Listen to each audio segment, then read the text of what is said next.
Lep pozdrav vsem. Jaz bom danes skušal tudi z vašo pomočjo priti do tega odgovora, pa videti, a so predvidevanja, ki jih imamo, kaj se bo dogajalo z belko in divjim petelinom, lahko res taka, kot bom skušal nakazati. Ja, sem Tomaž, prihajam iz Dobsa in imam srečo, da sem se v zadnjem času lahko s temi dvemi vrstami intenzivno ukvarjal. Zakaj? To sta vrste, ki očitno vztrajno iz naših območij izginjata. Najprej par besed o vrstah, da si te predstavljali razliko v velikosti. To je pero repno od divjega petelina, to je pa isto repno pero od belke. Skratka, gre za največjega pa najmanjšega predstavnika koconogih kur. To si lahko tudi pogledate, seveda. Na splošno govorimo seveda o kurah. In tetraonide, koconoge kure so, bi rekel, vrste, ki zavzemajo take bolj mrzle kraje. Koconoge kure pomeni, da imajo operjene noge. Drugače pa jasno predstavniki fazani, tudi domače kokoši, to uvrščamo med poljske kure, ki imajo značilno ostrogo na nogi, tega koconoge kure nimajo, pa te z luskami pokrite gole noge. Na hitro boste videli, da koconoge kure tistele v drugi vrsti so vse operjene do prstov, te imajo pa vse te značilne gole noge. In pri nas imamo 4 predstavnike, se pravi med urodu tetra, ruševca pa divjega petelina. Ruševca poznate mogoče zaradi narodne noše, da bi bila podobnost še večja, se pravi ne samo barva pa izgled moške narodne noše, belo-črna kombinacija pa nagelj za klobukom, še krivce so dali zadaj, da je ta podobnost še večja. Mogoče izhaja iz narave teh vrst. To so vrste, ki imajo eno tako zanimivo paritveno strategijo, se pravi, združujejo se na rastiščih, kjer se samci med sabo postavljajo, borijo in mogoče je bil to tista stvar, zakaj je človek pri narodni noši začel posnemati te vrste. Pa še gozdni rep, pa belka, pa čisto drugačna, te dva nimata rastišč, kjer bi se samci združevali, ampak živita monogamno, se pravi samček, samička, razporejena po teritorijih. Kar je značilno za koconoge kure je, da živijo samo na severu, prilagojene so zelo na mraz in če na hitro pogledamo njihove glavne prilagoditve, zakaj so to vrste, ki uspevajo dobro lahko v mrazu, je seveda največkrat najdemo odgovore že, če jih pogledamo. Se pravi, en kup prilagoditev. Imajo odlično operjenost, se pravi, pogledamo toplotno izolativnost perja pri koconogih kurah, vidimo, da je neverjetno. Tudi količina perja, se pravi, je velika. Latinsko ime Lagopus muta, to bi prevedli v nemaž zajčja nogica ali nekaj takega, je dobila po te svoje lastnosti. Pozimi ima neverjetno dobro operjene noge in pri edinemu ptiču spominjajo na neke zajčje tačke. Druga stvar so resice, ki omogočajo hojo po snegu kot nekakšni krplji, vidite pri nogi divjega petelina, se pravi razširijo površino nog, pa omogočajo hojo po ledenem, ker so te stvari zelo trde, se pravi ta rob kot nekakšne direzice. Prilagojena so tudi prebavila. Če primerjamo belko pa njeno sorodnico med poljskimi kurami, recimo poljsko jerebico, ki sta enak veliki, ima belka 3 do 4 krat daljše slepo črevo, izredno boljš razvita prebavila. Zakaj? Ker je prilagojena na to, da se hrani z zelo nekalorično hrano. Kot bomo videli, kje živi, se je težko predstavljati, da najde karkoli primernega. Obe dve vrsti imata malo različen višinski razpon, se pravi, divji petelin je vezan na gozd. V Sloveniji včasih divji petelin bil razširjen od tukajle Rožnika v Ljubljani do zgornje gozdne meje, danes je ostal pasu v glavnem na 1200 metri, nižje ga praktično ni več, pa seveda do gozdne, pa še malo višje, skoraj do drevesne meje lahko pride, belka pa seveda obratno, ona pa skoraj nikoli ne gre do drevesne meje z zgornje strani, se pravi, izogiba se območjem, kjer rastejo še zadnji ruševi grmi ali pa zadnji macesni, to so ponovadi višine vse na 2000, in seveda zavzema čist zgornji pas. Načeloma sta si vrsti podobni, vsem pa toliko različni, da bomo pogledali vsako posebej in bomo šli najprej na divjega petelina.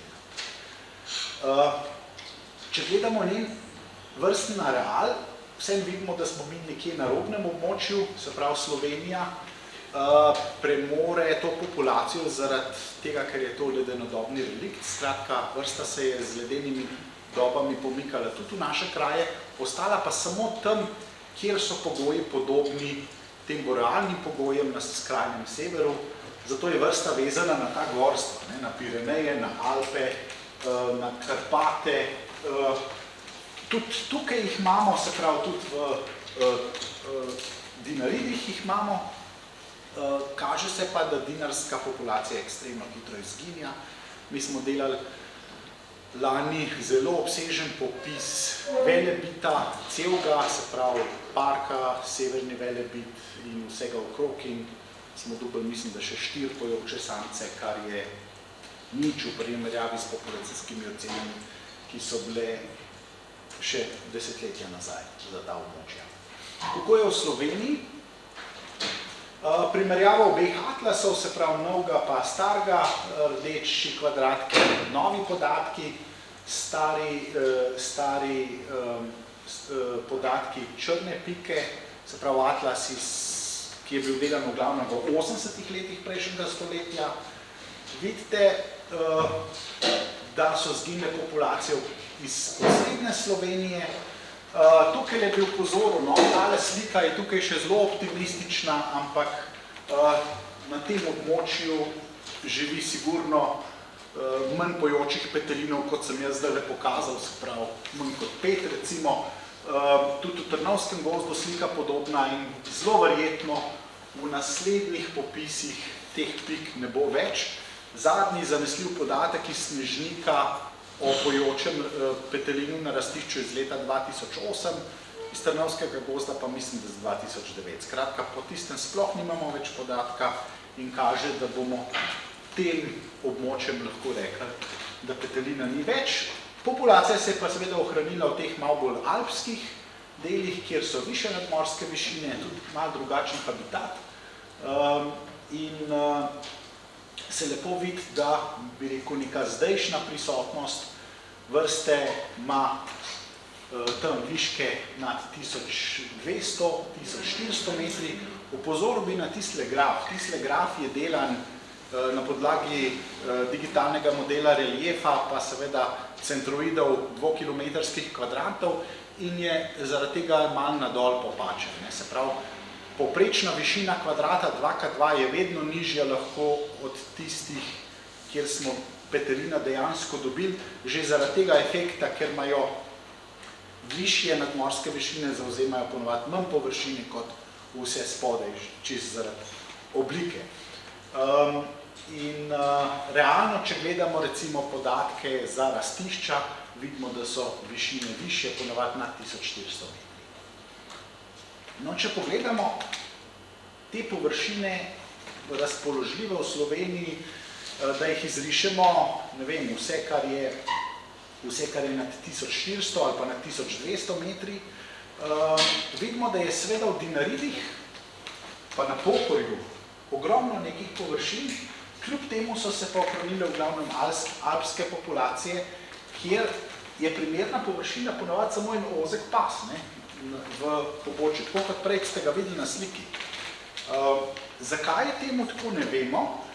Dejstvo pa je, da območja, ki nimajo povezave z visokogorjem, se pravi povezave z prehodom v gozdno mejo, pa pol v drevesno mejo, so očitno za vrsto bistveno slab, manj primerni. To je pokazala zdaj tudi telemetrija, na katero se bomo vezali.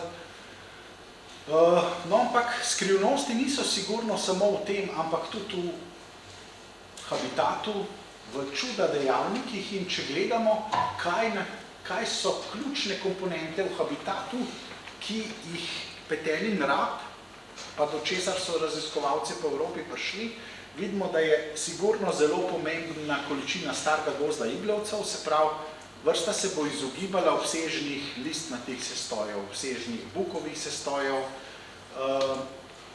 To je pomembno, neverjetna povezava z pokrovnostjo z borovnico, se pravi, količina borovnice v gozdu vedno odraža primernost habitata za divjega petelina. Seveda so stvari med sabo povezane. Pretrgan sklep krošen je tudi pomemben, seveda, ker spušča več svetlobe v gozd in zaradi tega stimulira podrast in s tem lahko borovnico. Prej sem poudaril strgost iglavcev, tudi v splošnem je velika količina iglavcev pomembna. Zadnje raziskave, predvsem v Nemčiji, kažejo, da ima sneg neverjetno povezavo na primernost habitata. Kaže se, da sneg za večino leta lahko zelo zmanjša pritisk talnih plenilcev, kune, lisice, stvari, ki plenijo lahko petelina in da je vrsta konkurenčna v območjih ravno zaradi manjše predacije. Se opravičujem, mislim, če smo pokrivne z borovnico. Kaj to pomeni? Večke borovnice, manj je... Boljš je za njega. Boljš. Se pravi, območja dobra s petelinem imajo skoraj vedno velike deleže borovnice. Pa mir in tukaj, če gledamo te stvari, vidimo lahko velike spremembe, ko so se poleg segrevanja zgodile v naših gozdovih. Se pravi, jaz mislim, da petelin kot prebivalc recimo Rožnika, pa Golovca, pa teh nižinskih krajev, pa recimo Goričko ga je imel. Mejni park na madžarski strani z Goričkem ima petelina v simbolu, kar je za nas zdaj nepredstavljiv, da so petelini tam živeli stoletje nazaj. To so bile sigurno veliki antropogeni dejavniki, ki so ga stimulirali habitatno, ne pa podnebno. Spomnimo recimo na oglarjenje, ki je močno zdesektkal buku, zelo pa puščali primir iglavce, kar pomeni, da so se iglavci ojačali, potem pospeševanje iglavcev na splošno. Vidimo zdaj v teh primerih z porastom podlubnikov. Mir v gozdu, skratka, čuda dejavnikov je bilo, ki so govorili o tem, da je populacija lahko narasla. To, da se populacija vrača na svoje nekdanje meje in pada še pod njih, pa je seveda lahko še kaj drugega in kot se kaže, bo verjetno divji petelin ena od prvih vrst, ki bo zelo jasno pokazal spremembe zaradi podnebja. In to, zanimiv, predvsem očitno zaradi snega pa temperatur.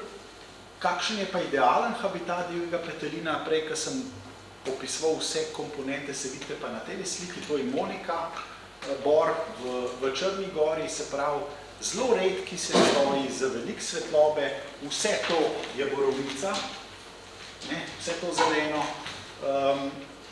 Zanimivo je, da imajo ta območja v Črni gori tudi primerjalno recimo z našim sredogorjem bistveno več snega, pa seveda mir. In populacije, ki smo jih dobili zdaj v popisih, so tam 5 do 10-krat večje na enoto površine. Se pravi, če je pri nas rastišče s 3 pojočimi petelini redko, tam ni problem dobiti rastišča z 20 pojočimi petelini. Kako se ga je registriralo včasih, zelo težko, zato je ta vrsta tudi tako slabo poznana, se pravi, eno so bili popisi v snegu, ker vrsta veliko hod, pa ker je velika, ga je enostavno slediti in tudi sledi prepoznati na sliki zgoraj. Drugo je petje, to je bil edini čas, ko so bili sploh podatki, ker zaradi tega svojega paritvenega sistema rata malo manj pozoren, pa lažje odkriven. To je bil tudi razlog, da so ga tam uspeli tudi loviti. In pa seveda, ker se hrani z balastno hrano, producira ogromno iztrebkov in vsega in zaradi tega ni težko najti tudi teh sledov. In to nam v bistvu pomaga na nek tak bazičen način gledati, kje je.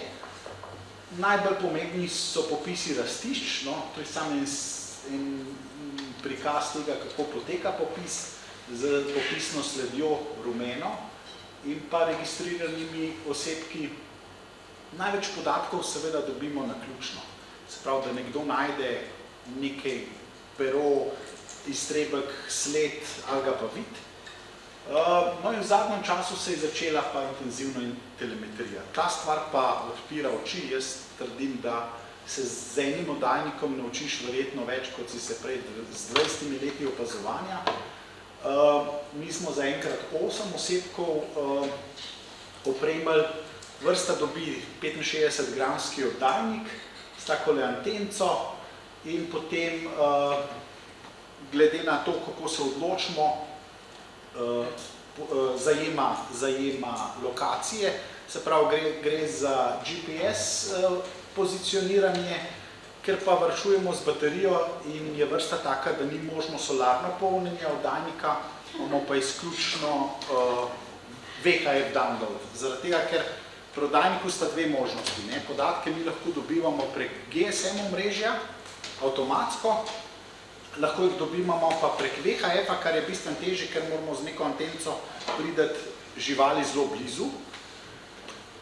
Je pa to energetsko bistveno manj potratno. Če si predstavljate z 65-gramskim oddajnikom v velikosti vžigalčne škatlice, jaz lahko zberem 20.000 lokacij in jih tudi posnamem iz petelina dol. Če bi imel GSM prenos, bi se pogovarjali mi verjetno o 300 do 400 lokacijah vsega skupaj, pa bi pa zadeva ugasnila zaradi energije. Toliko manj potraten je ta sistem. Za sabo pa seveda potegne kar nekaj stvari. Se pravi, dobim lahko precizno lokacijo, približno 20.000 točk, ki jih jaz programiram, a jih želim na vsakih 5 minut ali pa eno na dan. Jasno, če bom delal eno na dan, bo vseeno prižganost oddajnika imela tudi vpliv, bom verjetno prišel na 15.000 na konc.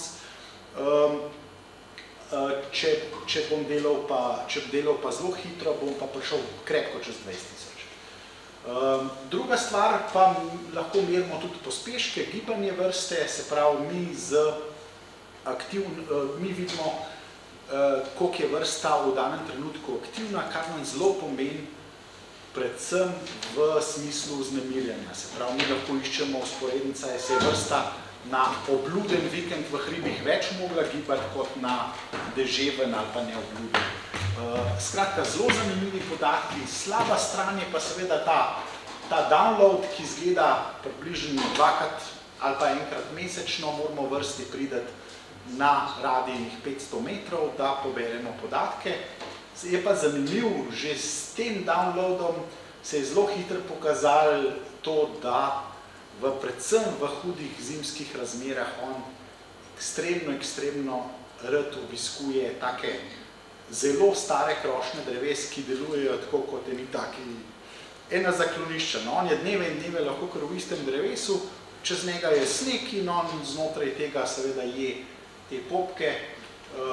Skratka, že prve stvari so bile fascinantne. Druga stvar, ki se je z oddajniki pokazala kot na dlani, je, kdaj so sploh oni na rastiščih, kdaj so pa nek drugje in očitno so neverjetno točni. Jaz imam zdaj 3. leto telemetrije in primer MPTelin mi je vedno zapustil že 3 leta rastišče, to je bil zadnji 12.6. Se pravi, vsako leto je zapustil rastišče 12.6. in se ni vrnil. Kako ima on pač to uro sprogramirano, ne vemo, ampak kaže se, rastišče zanesljiv med 4. marcem in 12. pri seveda teh 8 osebkih. Naprej pa jasno gnezditev, da si te predstavljali, kakšno zgleda samica, pol manjša približno, pa grahasto obarvana zaradi varovanja, ker vod mladiče, pa gnezdi na tleh, zato mora biti take barve. Kaj se je pokazalo pri nas, pa kaj se je pokazalo v Črni gori? Predvsem se je pokazalo, da imamo mi bistveno večje domače okoliše, se pravi, v Črni gori očitno zaradi bolj primernega habitata on najde primerne komponente na manjšem območju, približno 4-krat manjšem kot v Sloveniji. Zdaj, ali ima na to vpliv samo habitat, ali ima tudi na te premike vznemirjenje, tega še ne vemo, ampak definitivno so razlike v oboje. Se pravi, v svetlosti gozda, v količini borovnic, v deležu starega gozda, seveda pa tudi v vznemirjenju. Druga stvar, ki je pa telemetrija pokazala, tukaj bi opozoril na tole koncentracijo, tukaj spodaj, to je rastišče, tam, kjer pojejo, večino leta pa preživijo na gozdni in celo na drevesni meji, kar si nismo predstavljali. Splošno je bilo podatkov, kje petelin živi izven časa rastitve, ko se ga je dal štet, praktično ni bilo. In z tega vidika je telemetrija pokazala na pomen tega zgornjega pasu. Očitno vrsta hod skozi višje, in vsi, tudi če ima velike premike, to je recimo drug osebek, prej smo gledali unga, tam negore rdečega, tega pa, to je vse pokljuka, tam recimo med zgornjima dvema rumenima lisama vidite tisto smučišče pod Viševnikom. Skratka, vrsta je začela v praktično celotnem letu, razen v času rastenja, ko obiskuje neke tradicionalna mesta, lest v visokogorje, v območje, ki je skoraj že značilno za ruševca.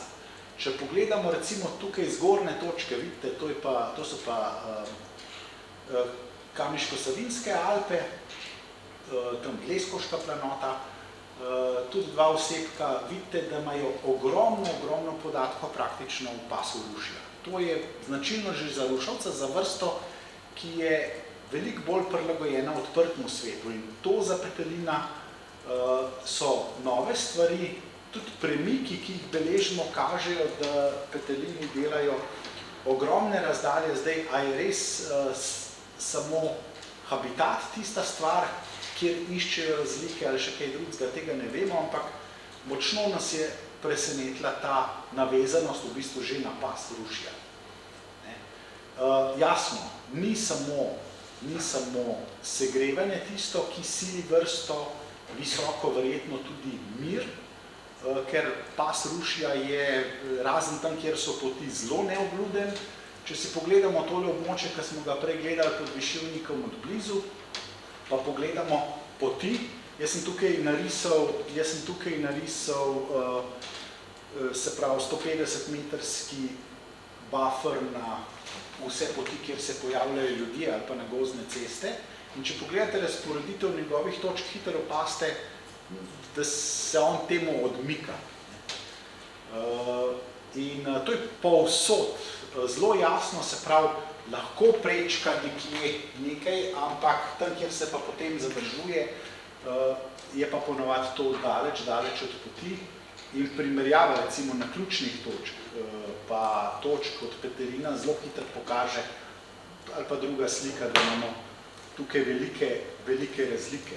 Je sicer malo težka ta primerjava, ker imamo mi poti toliko, da seveda ta stvar ne izveneva. Se pravi, ne more se petelin samo odmikati potem, ker pol, ko se odmika, začne efekt tega, da se neki naslednji poti tam že približuje. Se pravi, to so neke otočne oazice, se pravi, mi nimamo zelo veliko možnosti, kam se lahko odmaknemo, ker dlje kot smo od ene poti, večja je verjetnost, da se neki drugi poti približujemo, kar se tukaj lepo pokaže.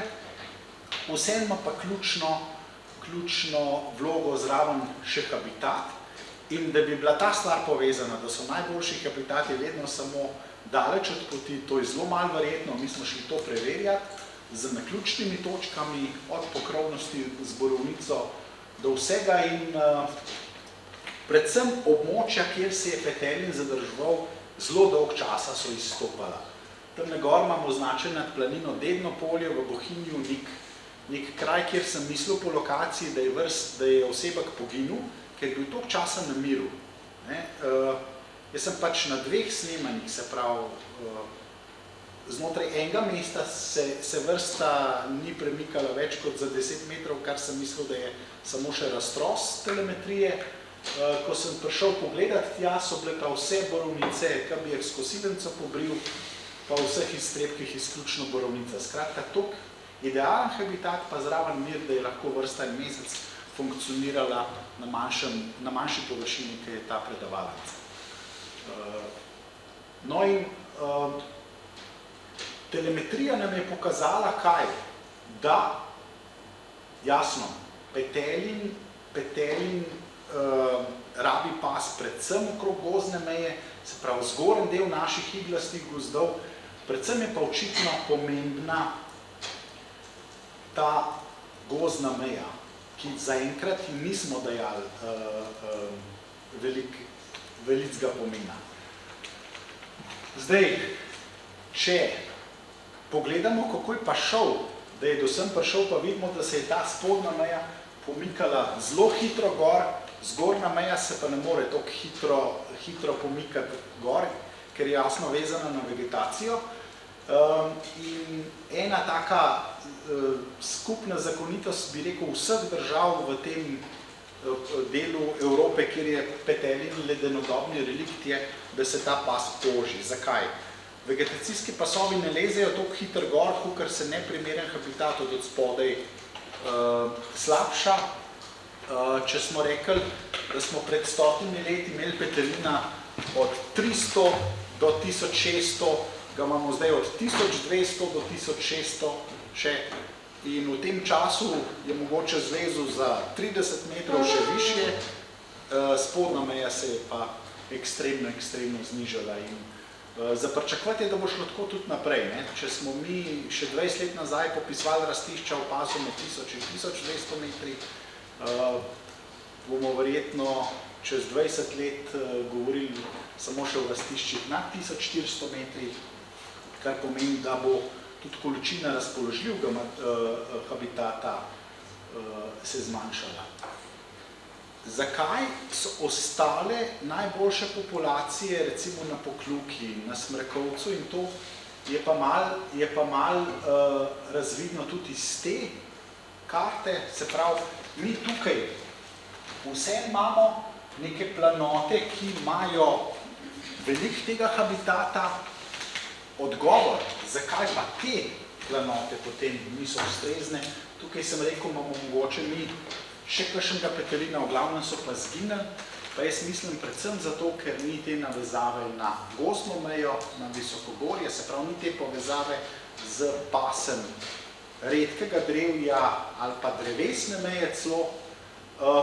Druga stvar je pa verjetno tudi habitatna, se pravi, tukaj so gozdovi veliko manj z borealnim pridihom, se pravi, veliko več je bukve, veliko manj je iglavcev in je zadeva tudi habitatno mogoče malo slabša. Stvar, ki pa kaže, da je ta navezava na drevesno mejo pa na gozdno mejo zelo pomembna, je pa pohorje. Pohorje, kjer imamo mi zelo borealne gozdove, se pravi na silikatu z veliko iglavci in vsega, pa ekstremno slabo populacijo divjega petelina za tak habitat.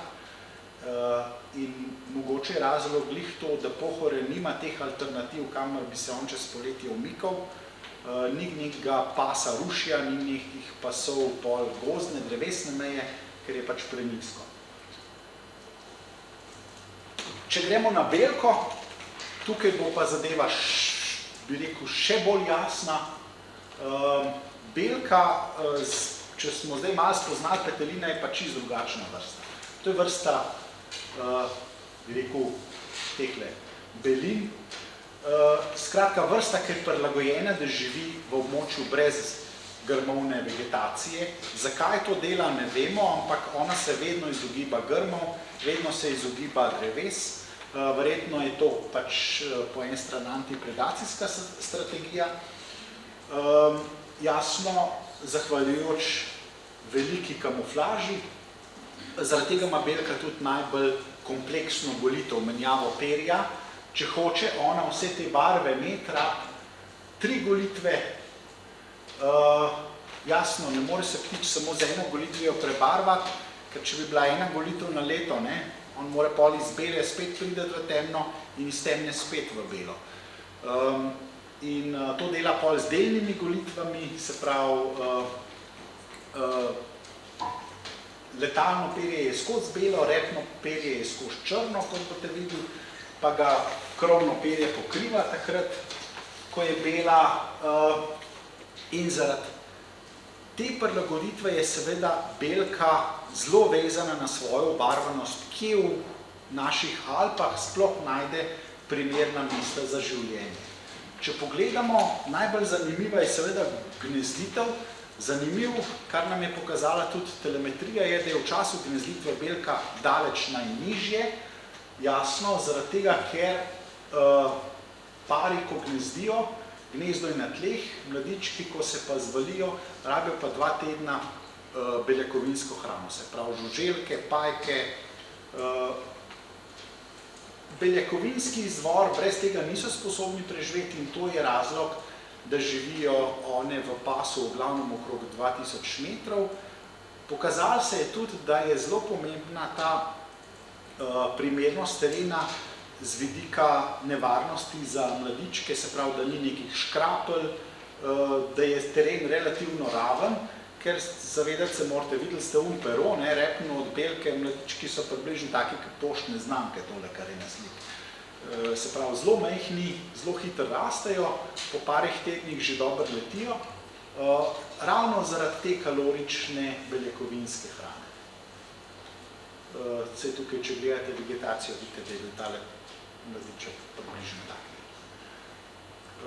No, potem, ko pa se gnezditev konča, se začne pa vedno prilagajanje glede na razmere v gorah, pa glede na uperjenost. In ko to nekrat osmislimo, zelo enostavno najdemo belko.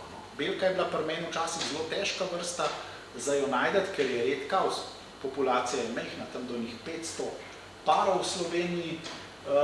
In ko pa enkrat veš, kakšne barve so v določenem času in kje jih iskati, jih boš pa vedno najdel.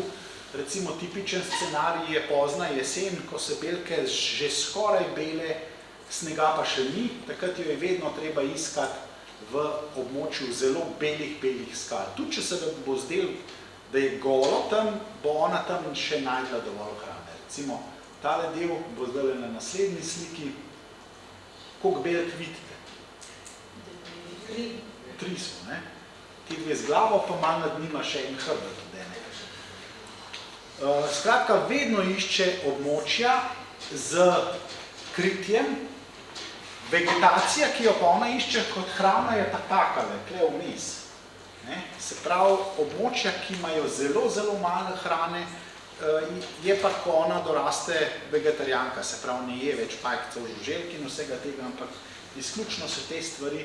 Zaradi tega mora pa skozi jesti. To je pomembno zapomniti, vi ne boste nikoli najdli belke tam, ker ni čist nič hrane. In ona, zanimiv še, ko pred vami teče, vmes še malo je, zato ker mora skozi vnašati kalorije, ker je toliko nekalorična hrana to. In to med njimi, vidite, je hrana. In vedno se pojavljajo zanimiv v res visokogorju, lahko tudi v velikih številkah in vedno glede na razmere. Jasno, imamo bolj optimalne razmere jeseni, pa manj optimalne. Žal v zadnjih letih skozi več tega, da so one popolnoma bele. Zapomnite si, one ratejo bele za Martinovo nedeljo, sem videl, mislim, da samo še enkrat z enim sivim pereščkom, ostale pa že vse bele. To je pa zelo pogost obdobje, ko v hribih sploh še snega ni. Ne? Ali pa kakšni zgodni snegovi zginejo in takrat ima ona resne probleme. Zakaj? Ker je zelo očitna, njen plenilc je recimo planinski orel, zelo učinkovit plenilc in takrat jo boste brez napake najdeli na območju ekstremno belih skal. To so recimo take območja, ali pa če imamo kakšne mrazišča, kjer je kaj snega, bodo vse koncentrirane v takih območjih, recimo, spet ta slika, no. Pol bi pa človek rekel, aha, idealne območje so pa, idealne razmere so pa te, ko je povsod malo snega, pa povsod še hrana ven gleda, ne. Dolgo časa se je mislilo, da je belka specialist tacga življenja, se pravi malo snega, pa veliko hrane, povsod pa že kritje, ne, ker na takem območju, vidite, lahko belka povsod, ne. Zdaj sliko vam bom ukazal iz tistgale dela pod Mišel Prevalom, ne. Tukaj so spet 3 belke, vidite, nimajo problema, veliko hrane, pa veliko kritja ob enem. No, skazalo se je, da ni res, se pravi, taka območja, take razmere, kot so tukaj na slikah, so dobre tudi za vse plenilce in recimo primerjava lanske pa letošnje zime, ki sta bile ekstremni. Na Mangartskem sedlu, se pravi na višini na 2000 metri, je bilo na popisih v lanski zimi v povprečju več kot 5 metrov snega, v letošnji pa manj kot meter. Veliko kopnine in število recimo lisic pa kun je bilo neprimerljivo. Ne, tako da za belko so take razmere, idealne razmere. Ne, in dejansko na platojih Komne, recimo na platojih Sedmerih, na Hribarcah, in to boste videli od sledi takrat gor samo še od 2, planinskega zajca, ki je očitno podobno, zelo dobro prilagojen, pa belke. In kje najdejo one takrat hrano? 2 vira hrane sta plazišča, tam, kjer imate neka travišča zelo strma in se zadeva splazi. Če gremo pogledati, to je recimo Prevaljski stok. Ne? A jo že kdo opaz? Tamlo, na sred tega kvadratka. Ne? To je bližji pol. Skratka, to so razmere, kjer belka išče hrano, ali pa še bolj strmi deli, se pravi ostenja, pa spihani grebeni. To je pokazala zdaj tudi telemetrija, zakaj dostkrat v hribih zelo piha in imamo vedno ta efekt, da so grebenski deli sploh v navezavi na ostenja spihani pri velikih količinah snega. To je slika na Hribarcah, kjer je bil uradni podatek, da je v visokogorju več kot 5 metrov snega, pa vidite, golih površin v stenah in na grebenih je ogromno. Jasno, veter, mraz, belki ne more doživga zaradi pač te njene odlične operjenosti. Zanimiva stvar, ki se je pokazala z telemetrijo, je, da je bila temperatura oddajnika pozimi bistveno večja kot podnev. To je zanimivo, ker očitno ona nekako zna našopirt perje in je perje prekrilo oddajnik in je seveda temperatura v hipu na oddajniku narasla. Zaradi svojega načina je belke v Sloveniji malo, ocena je tam nekje do 500 parov, kaže pa se, da bo ta številka šla zelo hitro dol. Mi smo se lotili 2 let nazaj telemetrije belke, no zanimivo je bilo to, ko sem jaz ocenjeval, kaj bom lažje ujel peteline ali belke, sem mislil, da bo z belkami šlo zelo enostavno, ker so veliko manj boječe. Belko se da opazovati na 20 metrov, pa niti ne beži, petelina pa nikakor. No, na koncu je bilo pa glih obratno. Zaradi tega njihovega načina življenja v odprtem svetu so bile seveda mreže zelo očitne. Treba je bilo ogromno poskusov, vedno biti nekje prikrit blizu mrež, da si potem hitro tekel do nje, če se je ujela. In na koncu je bilo to ogromno ur. To je izgledalo takole. In vidite tudi, koliko je v bistvu majhna, no? če primerjate z dlanjo, ni to velik ptič. No, jasno, stvar, zaradi česar smo se pa tega lotili, so bili pa podatki. Kje se dejansko ona kreta, koliko gre nizko dol, kje sploh še ostaja. Jasno, ni bil namen ugotavljati tega v zvezi s podnebnimi spremembami, ampak v našem primeru z mirnimi conami. Mi imamo že toliko problemov z obljudenostjo visokogorja, da je zelo malo še jasno mirnih kotičkov in je zaradi tega bilo treba odreagirati z nekim pilotnim zarisovanjem mirnih območij, ki bom tudi predstavil. No, tukaj telemetrija pa laže, to, kar sem rekel, da petelen ne more polniti solarno, oddajniki 15-gramski tukaj imajo ta sistem, da sami pošiljajo in ko ga enkrat namestite, delajo praktično v nedogled. Mi ene ptiče zdaj spremljamo, mislim, da že 5. in 6. leto, eno drugo vrsto, pa še vedno delajo, ker jasno sproti polnijo baterijo in ko imate vi enkrat oddajnik na ptici, to pomeni, da si lahko privoščite praktično vsakih 5 minut njeno točko, vsaj pa belki je svetlobe zadost. No in podatki, ki jih pa dobivate, so pa zelo zanimivi. Bom jaz najprej povedal par stvari z vidika mirnih con. Se pravi, če pogledamo mrežo poti, ki jih imamo v Triglavskem narodnem parku, mi smo gledali, a se belke odmikajo od poti, ali iščejo območja, kjer je manjša obljudenost in smo si zarisali par območij, kjer bomo izvajali telemetrijo. Zdaj si pogledajte tisti desni tožc, kjer imamo mi pač tudi obhodne poti in podatke od belke. Seveda ni sporednica samo to, da se belka izogiba poti, ampak seveda, da predvsem v tem osrednjem območju najde največ tega visokogorja, ki ga ona rab. Ampak zelo jasno se vidi, da ne gre recimo k poti na Draški vrh, ki je zelo obljudena, pa je podobno visokogorje, skratka, poleg visokogorja išče tudi mir.